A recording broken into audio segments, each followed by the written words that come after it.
Just a quick summary here at the mall, whatever the name of the mall is now. It's not Westfield Mall here in Palm Desert anymore. They changed it. This mall was bought about 2 or 3 years ago, and the new owners said they were going to rejuvenate it. They had big plans for this mall. It's going on roughly 3 years. Nothing is going on with this mall. In my opinion, it's on life support, and I wonder how many of these stores are even paying their leases, paying their rent. The quality of the merchandise, the quality of the stores here is garbage, and the mall itself it looks run down. It's very dated. There's not been a dime put back into this mall after it was sold. So you can see the parking lot very, very, very empty, but it's in bad condition. So we'll see how many more years this mall has. Does it have a year, 2, 3 years? Maybe. But maybe the economy turns around and that'll breathe some life into it. I don't know. I think it's going to take a long, long time for things to turn around, and malls like this don't have a lot of time left. It's Thursday, February 6, 2025. Thanks for tuning in today. A lot to talk about. Stay tuned through the remainder of this video. I went to the mall today, my local mall in the Palm Desert area, and it is a ominous reminder of just how destroyed the U.S. economy is, how retailers have been hit. And again, it's a reminder that there are a lot of businesses out there hurting. And really the last 4 years, the pain and suffering that so many restaurants and retailers went through. So I'm just going to do a little walk through the mall. So make sure that you watch the entirety of this video, check it out, comment down below, let me know your thoughts. And we're still seeing a lot of retailers, a lot of restaurants out there really being hurt. And by the time, if the help arrives, whenever that will be, will these places even be around at that point? I don't know. A lot of these malls are in big trouble. A lot of these stores are not even paying rent. We've got big trouble. We have an administration that I think is trying to help, but they're 3 weeks in. It's going to take years to untangle these knots. What we're watching with DOGE, what is shocking is I'm watching these politicians day after day screaming at Elon Musk. He's the devil, he's this, he's that. And people are literally angry that he is uncovering the wasteful spending of your tax dollars. Wait till they get to Medicare and Medicaid and the American taxpayer sees how much of their money was just lit up into flames. Maybe they should take a look and see what's happening over at the Fed. But from what I can tell, what they're uncovering is absolutely disgusting. People should be absolutely livid. Yet there are people angry with what DOGE is doing, what Elon Musk is doing. They are uncovering a plane crash here, basically. Your taxpayer dollars have just bursted into flames. Your politicians and leaders lit them up on fire, didn't even care, laughing, giggling. I'm sure a lot of these people were getting, a piece of the pie. And they're very, very worried now that this is all being exposed.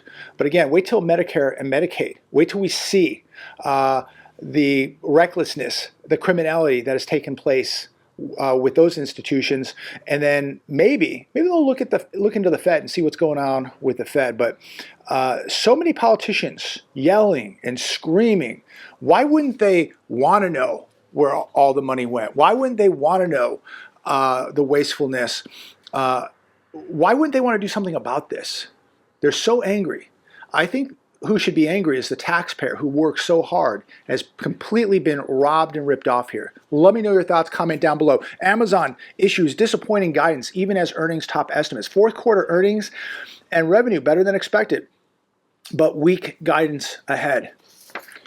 So we're seeing more companies issuing weak guidance ahead of this year 2025, and I think that we've come to the realization that the average American is pretty much broke. Half this country doesn't have $500. Savings rate in this country is at a historical low number. Wages are not keeping up with inflation. Inflation's still not coming down. And you have 80% of this country living paycheck to paycheck. But it is amazing that people will complain to me and go, why are you telling people to buy gold and silver? They don't have any money. But yet, They have Amazon packages coming to their house every day, and they wonder why they don't have any gold, why they don't have any silver, why they don't have any cash saved up, why they have no cash reserve. They wonder why they're in financial ruins. But every day, they have Amazon packages showing up. It's really amazing. Initial jobless claims tick higher off multi-decade lows. This on the Hedge today. New claims increased 11,000 to 219,000 in the week ended February 1st. So are we going to start seeing these numbers tick higher now that we have a new administration in office? We shall see. Very, very possible. The big January jobs report comes out tomorrow. Here's what to expect. Projected growth will be around 169,000, down from the 256,000 in December, but nearly in line with the 3-month average. I don't believe any of these job numbers any longer. We keep reading that many of the jobs out there are fake. We keep watching the videos where somebody fills out 100 job applications, 300 job applications. They don't get one call back. So how much of this data is so rigged and manipulated? Do you even trust any of the data that you're getting today? I don't. I really, really don't. But I do believe that if the data is really, really bad, we're going to get it now because we have a new administration. Billabong. Somebody sent me this. A friend of mine today in Huntington Beach sent me this. Billabong, Roxy, Volcom on the list of 120 stores closing as Liberated Brands files for Chapter 11 bankruptcy, blames fast fashion. The surf and skate clothing label will continue to be sold by other retailers, but their stores are closing. 120 stores closing, 1,400 employees done. It's over. Just a few years ago, what's amazing, Liberated, the company Liberated, was booming. From 2020 to 2021, it doubled the number of retail locations from 67 to 120. Now, all 120 locations closing. So look, you can go back, during that time, there was cheap money. People were getting low interest rates. People were getting government checks, stimulus checks. People were getting unemployment benefits. And a lot of people didn't even have to pay rent or a mortgage. So money was flowing, cheap money was flowing, people were living it up. And a lot of these companies got way too big, way too fast because they took the bait, they took the cheap money and never thought that the economy was ever going to slow down, that people were going to get free money forever. This is sad because you look at Roxy and Volcom, Billabong, kind of, iconic Southern California brands. The boom is over. The boom is over. But think about the 1,400 employees, done. Think about the 120 locations, done. Some, regional bank is going to get, lit up for that. More vacant retail space and more pressure on these regional banks. But less tax base in these cities, 1,400 people without a job, and 120 vacant buildings. Not good. Here's another one from the Hedge today. At least 40,000 Fed workers accept DOGE buyout as deadline looms tonight. Think about, and I was thinking about this today, when this severance expires, what are these people going to do? They're going to have to compete in the real world. These government workers are going to have to compete in the real world. They don't have skills. They don't work hard. This is going to be a reality check for a lot of these people. They have no idea how the real world works. And these people who are taking the buyout this summer, when this expires, and the severance package expires and the money runs out, they're going to have to find a job. And it's going to get very, very competitive out there to find a job. Think about this. You're competing now with people from all over the world that are here. You're competing against AI. Now you're going to have a avalanche of federal workers, looking for a job. If you have a good job right now, do whatever you need to do to keep it. You may not like it. You may not love it, but for right now, if it's paying well and paying the bills, sit tight because there is just too much uncertainty out there. And I think we're going to continue to see big, big problems in the job market in 2025. So be careful out there because a good job is really a rarity at this point. The job market is flashing signs that layoffs could accelerate. This on MSN. Layoffs are being exacerbated by AI. Layoffs are creeping up and job openings are drying up. Companies are adapting technology and replacing jobs. So think about what this is going to look like in 5 years, 10 years from now. So many people have no idea what is happening right now behind the scenes, how many jobs are going to be replaced by AI and technology from people from other countries. It is going to get so competitive. And we have so many people that don't want to work. But what happens? I mean, from what I see right now with this new administration, there's going to be a lot of this free, easy money. It's going to be drying up. They're going to start really wanting to account for every dime floating out there. And that if you're an able-bodied person, you may not be able to sit at home and get government subsidized checks and plastic cards that renew every month. What happens when people begin to get hungry? They begin to do things they never thought they would humanly do. They will do jobs. They will clean toilets. They will clean houses. They will clean cars. They will work at baristas. They will work at restaurants. They will work behind the bar. They will work at chicken joints, hot dog stands, burger joints. They will do whatever they have to do to feed themselves. And we hear that, well, Americans don't want to work, so we got to have all these people in here. Cut the cheap, free, easy money off and watch how fast, when people get hungry, how fast they're going to want to work. We have absolutely poisoned the system with allowing people to just stay at home and be rewarded with, they don't even get checks now. They just have their little plastic credit cards. Every month that thing just gets fueled back up and they can go buy stuff. That's got to come to an end. We cannot do this any longer. It's terrible for our country in so many ways, economically, the morale of our country, the innovation of our country. It's just it just rewards laziness. We cannot do this. People need to take responsibility for themselves and not rely on the system. So people are going to have to get off the government dole, and even if they don't want to, many of them are probably going to be forced to, because it looks like the new system coming in is not going to allow this. So if you're watching this and you don't have any skills, you better get some skills really, really quick. Market watch. Corporate profits are near all-time highs while wages are near lows. How long can this last? I think things are breaking apart right now. This is completely unsustainable. And I think there is a lot of crony capitalism, not capitalism, crony capitalism. And it's going to have to be dealt with. Because people just cannot survive under these conditions. And so I don't have the answer right now, but things are breaking apart. And maybe this is why we really do need things to collapse. Maybe this is why we shouldn't allow all this cheap, easy money to be floating out there that these corporations get and that you and I don't get. They get it.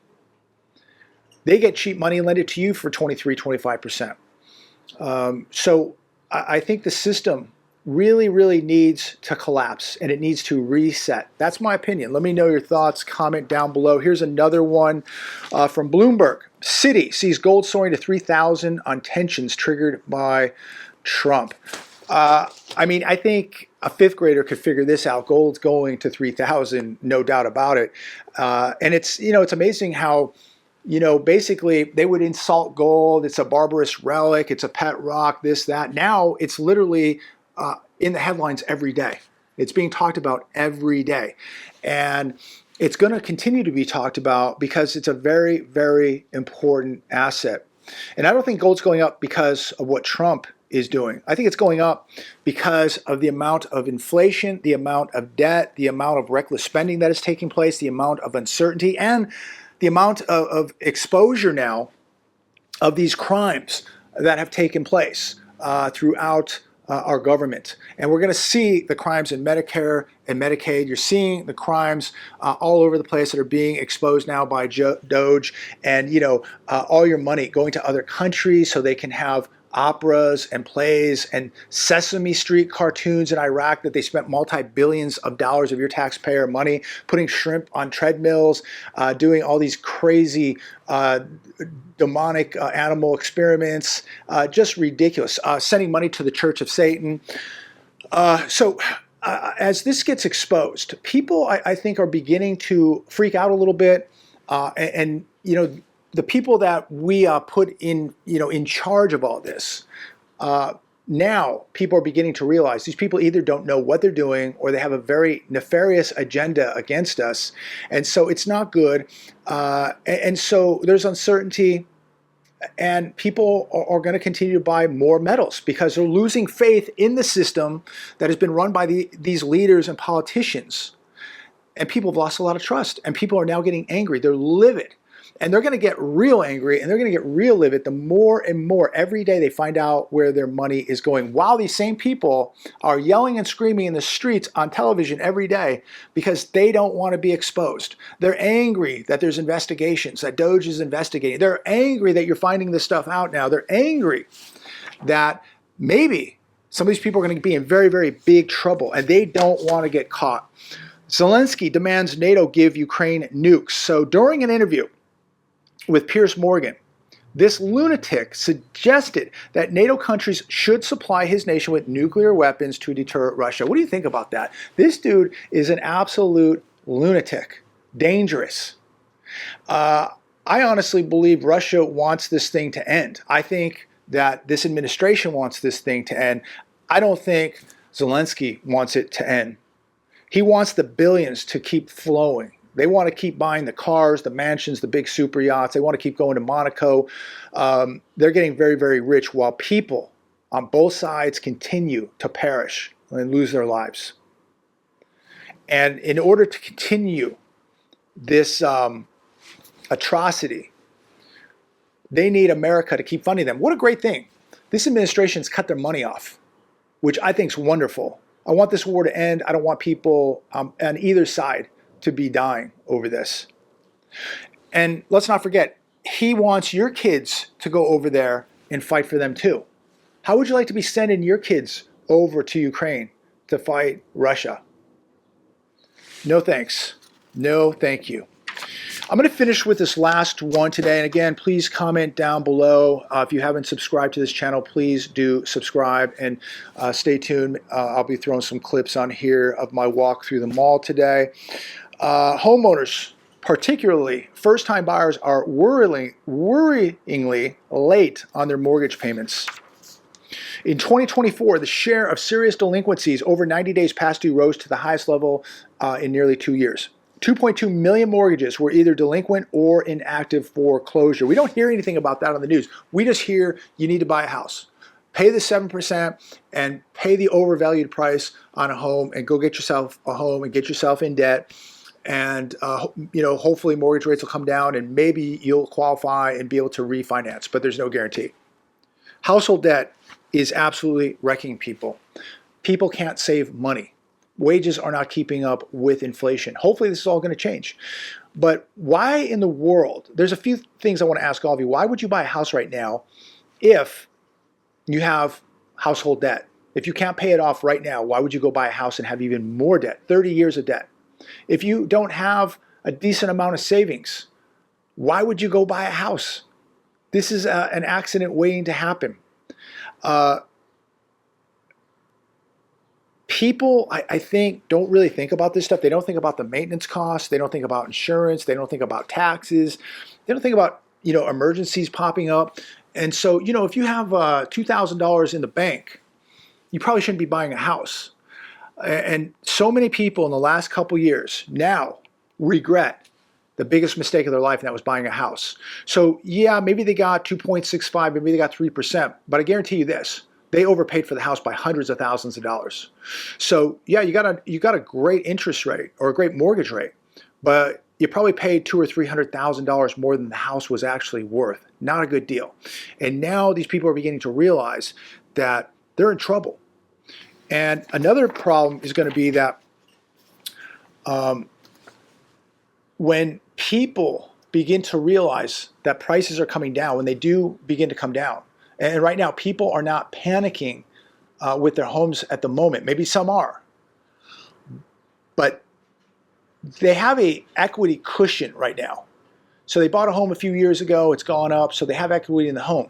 Once that equity begins to evaporate, these people are going to realize that they're in very, very big trouble. And some people think that that can never happen. You're talking to somebody today that went through 2008 and watched people, wealthy people, who owned multiple $1 million homes, financing all this, financing the whole lifestyle. When the equity in their homes began to disappear, they could not unload these homes. Many of them borrowed money against these homes, had second, even third mortgages on these huge homes, literally in tears because they could not get out and they lost everything. A lot of people. And there's a lot of people living in nice homes, driving nice cars, and it's all debt. They're financing the cars, they're financing the homes.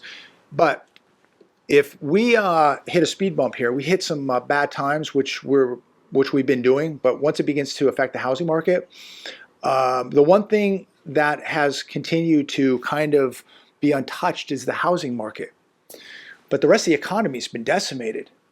And so they created this housing bubble, with the Fed buying mortgage-backed securities, dropping rates below 3%. Now people are locked into these homes. But now we're seeing trouble in the job market. The minute that this housing market begins to shift and people run to the exits, they're not going to be able to get out because they borrowed money out of their homes. They paid too much for their homes. There'll be too many people rushing to the exits. And the inventory is already picking up, and the inventory will explode. And of course, the short-term rental market, we could go on and on and on, but we're going to see a lot more homes. New home builders piling up more homes. People in the short-term rental market who cannot rent their homes are putting homes on the market. And still, the majority of this market is overpriced. But the seller will realize that, hey, I got to get out of this thing, so I'm going to have to, offer this home. I have to be the best price on the block. But if you have, if you pulled hundreds of thousands of dollars out of your home, you can't be the lowest sale on the block because you have hundreds of thousands of dollars that you borrowed against the home. You have a second, whatever, but you pulled equity out of the home. So it's going to be very, very difficult. We saw this play out in 2008. And so there will be a rush to the exits, and many people won't get out, just like 2008. But I think this bubble is much bigger. I think the debt is much bigger. I think a lot of people borrowed a lot of money out of their homes. And it's going to be very, very difficult once we see the shift where we begin to see equity starting to evaporate out of these homes. And so right now, nobody's panicking. But you have seen real estate come to a standstill, a complete stall. Sales down 39%, mortgage applications down 39% since 2019. Sales are at a 30-year low. So you can ask, $10 million for your house. But at the end of the day, if it's worth $1 million, that's what people are willing to pay for. You're going to sit for a very, very long time, like so many sellers are doing right now. So we could talk all day about real estate, but I think we're going to see some big shifts here in 2025. So let me know your thoughts. I'm going to leave it there today. A lot happening. Who knows what we wake up to tomorrow, but stay tuned. I'm going to walk you through the mall here. Comment down below. Let me know your thoughts. Thanks for tuning in. Please like, share, subscribe, all that good stuff. Bye. At the mall this morning, out running a couple errands, so I'd stop over here and just see what's going on. This unit right here used to be a restaurant. It's been vacant for probably 7 or 8 years. Still nobody has taken it over. Still vacant. Across the way you have Forever 21. They're talking about filing bankruptcy. Right over here, JCPenney's. I have no idea how they're even surviving at this point, but just thought I'd shoot a little video today, and we'll see what's going on here at the mall today. It used to be the Westfield Mall, then it got bought out. They took the name down. I don't even know what they're calling this place now, but it's in horrible condition. So we'll just do a little barometer check here while I'm in the area. This used to be the Sears here. I've shot probably 5 videos in this mall, and it just continues to be on life support. But that used to be Sears, still gone. Lifestyle, it's not even open, so I don't know if this one is on life support closing, but another casualty right here, whatever this was, completely gone. Another empty one. So this is what's happening. This is what's still continuing to happen in the economy. I know this administration is only 3 weeks in. This economy is so bad. The damage that has been done is so bad. When you look at malls too, and the brick and mortar stores, retailers, restaurants, just continues to be absolutely decimated. So this is a little barometer check for everybody. Let me know what you're seeing in your malls, but it is not good. It's not good for the cities. The tax base just continues to just flounder. So will we see an improvement? Will we see things pick up? I don't know. We'll see. Here's another one right here that's all covered up.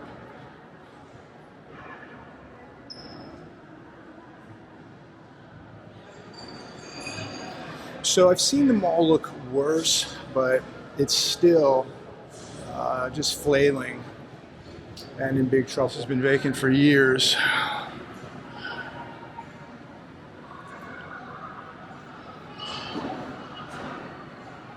So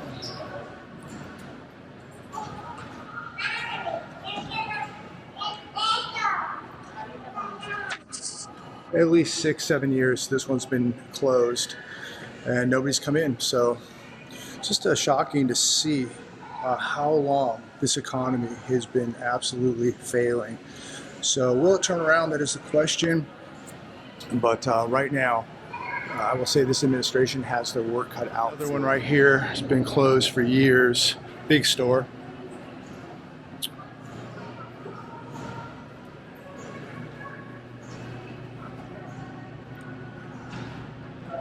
Notice of non-responsibility by owner.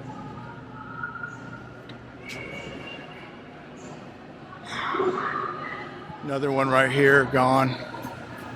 This has been gone for years also. It's just shocking how long this has been going on. And people just think that this was just over the last couple of years. The retail apocalypse has been going on for many, many years. Walk through here, there's hardly anybody here. It's this kiosk here, gone. Nothing left. Another one here, gone. Comic book shop, it's not even open. I don't know, how do you run a business? It's lunchtime and these stores aren't even open. Maybe they're just not going to open. Here's a big one right here in the center of the mall. Look at this.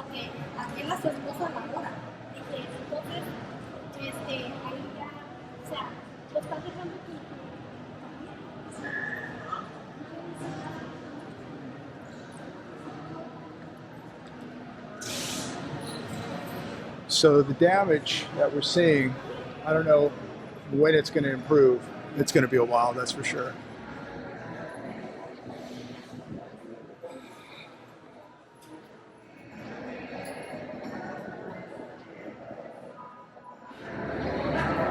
Another casualty right here.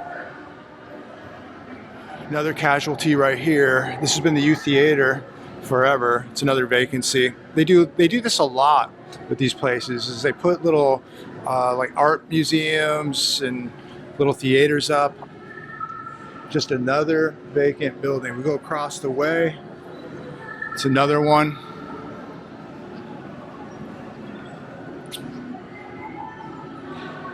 Gone. Next to this, gone. This whole area is gone.